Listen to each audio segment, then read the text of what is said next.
Konsentrasi kita kali ini di tujuan pembelajaran mengenai materi untuk pembagian pada perpangkatan. Tujuan pembelajarannya yang pertama mengidentifikasi sifat pembagian pada perpangkatan, kemudian menentukan hasil pembagian dari perpangkatan, dan yang ketiga menyelesaikan masalah sehari-hari yang berkaitan dengan penerapan konsep pembagian pada perpangkatan. Untuk memahami materi ini kita amati tabel berikut. Jika kita akan membagi bilangan berpangkat, misalnya 3 pangkat 9 dibagi 3 pangkat 4, maka kita buatkan terlebih dahulu bisa dengan membuat perkalian berulang dari bentuk perpangkatan ini ya. Seperti yang telah kita pelajari bahwa 3 pangkat 9 itu bentuk perkalian berulang dari 3 kali 3 sebanyak 9 kali, 3 pangkat 4, 3 kali 3 kali 3 sebanyak 4 kali.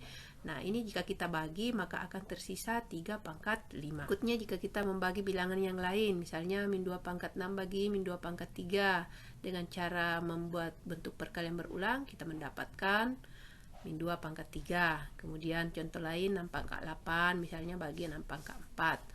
Kita mendapatkan pangkat. Contoh lain lagi 3 pangkat 7 bagi 3 pangkat 2, kita mendapatkan 3 pangkat 5. Nah, pangkat 5 ini juga bisa kita dapatkan dengan mengurangkan pangkat dari bilangan 3 ini. Karena bilangan pokoknya sama, kita bisa mengurang 7 kurang 2 ini sama dengan 5. Jadi 3 pangkat 7 bagi 3 pangkat 2 kita bisa dapatkan dengan 3 pangkat 5. Begitupun misalnya jika 2 pangkat 5 bagi 2 pangkat 2, jika kita melakukan perkalian berulang kita akan mendapatkan 2 kali 2 kali 2. Nah, jika kita mengurang pangkatnya 5 kurang 2 itu juga menghasilkan 2 pangkat 3. Seperti contoh yang tertera di layar, 4 pangkat 5 bagi 4 pangkat 2, kita dapatkan 5 kurang 2, 3, 4 pangkat 3, hasilnya 4 kali 4 kali 4, 64. Sehingga sifat yang berlaku untuk pembagian pada perpangkatan adalah jika sebuah bilangan misalnya A pangkat M bagi A pangkat N, itu sama saja dengan A pangkat M kurang N, dengan A, M, dan N ini adalah bilangan-bilangan bulat. Kemudian jika A bagi B pangkat M, itu sama saja A pangkat M bagi B. Contoh penggunaan pembagian pada perpangkatan bisa kita lihat pada pembagian dari kubus ini, rabik.